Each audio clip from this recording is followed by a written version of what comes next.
Alright y'all, today we're going to be doing a coolant drain on a 2001 Jeep Grand Cherokee.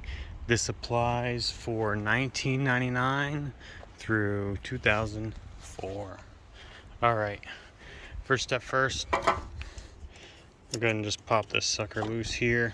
Next, we're going to go for the drain petcock. Let me show you, it's under here. So the drain is right here, so go ahead and turn that. Mine has a hose on it, so that's pretty convenient. Alright, about a half a turn and it's already coming out. So you'll just have to be patient and let it drain. Be careful not to make a mess or spill because coolant is highly toxic. So let me get this sucker drained and then we'll move on to the next step. Next, what I'm going to do, because I'm also replacing the thermostat, I'm going to get this hose off and this hose here, so that way we can start getting some of the coolant out of the engine block. Alright, so just take some pliers or vice grips and just move that hose clamp up. And then you can pull up on that and you can see how bad that looks. So we're going to get all that cleaned out and taken off.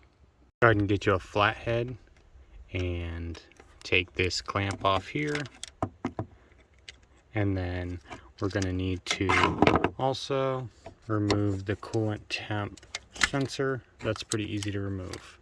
And then next we're going to need to remove two 13 millimeters, so one there and one down there. So go ahead and remove those. Now, for this job, I'm not going to be removing the fan shroud or any of that because I have a fan clutch and it's just a pain in the butt to move.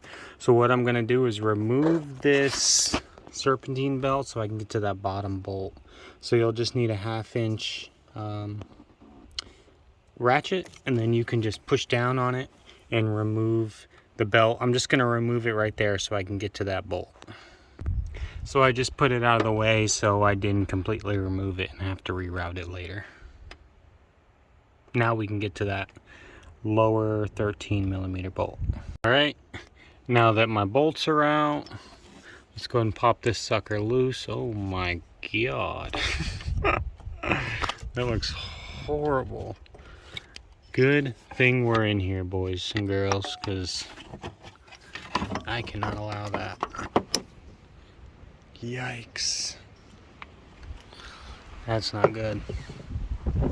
I think I'm going to end up getting a new outlet.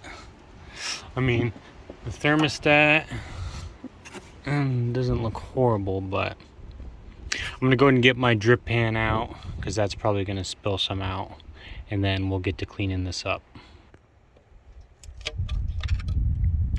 Nothing.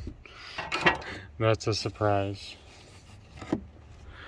Yeah, I don't know. It definitely looks sketchy in there, so good thing we're getting to it. One of the few things I always do when I buy a vehicle is I always change the transmission fluid, the coolant, you know, all that important stuff first. So good thing we're getting to it. Now let's get a scraper and start scraping this up. Next, go ahead and get you a scraper and start scraping this sucker off. And then once you're scraped, get you some green Scotch pad or some Scotch Brite or some whatever, you know, and just get it clean. Try not to scratch into the metal too hard, but you definitely want it nice and shiny. So let me finish this up and I'll show you what it should look like. So I figured out this really weird trick. Now, if you want to make sure all of the water is out of the vehicle, you know, as much as possible, and you don't have an air hose to blow, all I did was I took a vacuum and I put it on here and I just used it to suction. And it doesn't even make sense, but every time I do that, more water comes out. I have this hose off and I have the radiator cap on, but all suction out of here. Nothing will come out of here, but it'll all come out on the bottom. So if you want as much water out of here as possible, go ahead and try that trick.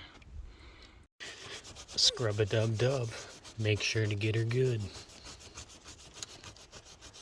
Now that I've got everything flushed, I'm doing my final cleanup. I'm using some Scotch Brite green pad so I don't scratch up the block too much. I picked up my new thermostat housing outlet or water outlet this morning. Look at the old one. Holy crap. Look at that, how bad it was chipped. So definitely replace that if you can. It's super cheap. There's the part number. It was like 15 bucks maybe. All right, so what I'm gonna do is finish cleaning this up. We'll get that sucker mounted and then start putting everything back together.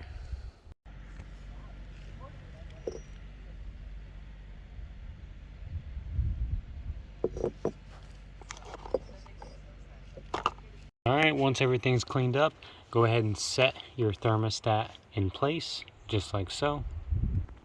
Don't forget to clean your bolts. New gasket. This is Velcro. It only goes on one way. And the taller bolt goes in the top, the smaller one in the bottom, and then go ahead and carefully set everything in place. And now, as you can see, I have everything in, not tightened up. The thermostat's still sitting where it's supposed to. You got to be careful because that could shift. My gasket's on, and now go ahead and finger tighten everything up. Now get your ratchet, start tightening everything up.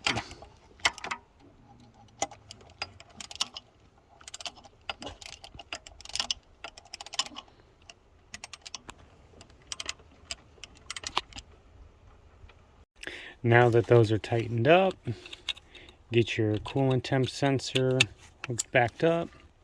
Next, we need to get our pulley back on and then get the belt on.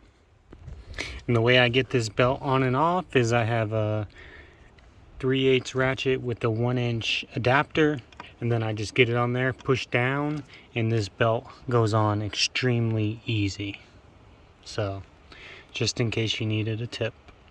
All right, now that you have the vehicle flushed and everything tightened up, make sure you double check all your connections, anything that you took off. I probably took off more than you did because I was doing my heater core, but double check all your connections, make sure they're tight, and then just go ahead and fill up the vehicle as much as you can.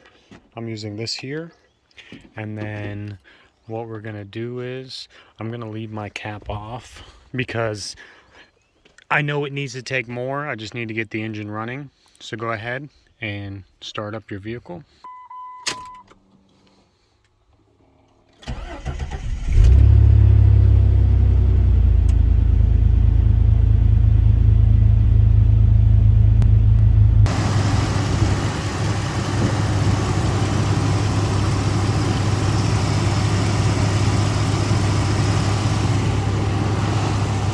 So go ahead and fill it up.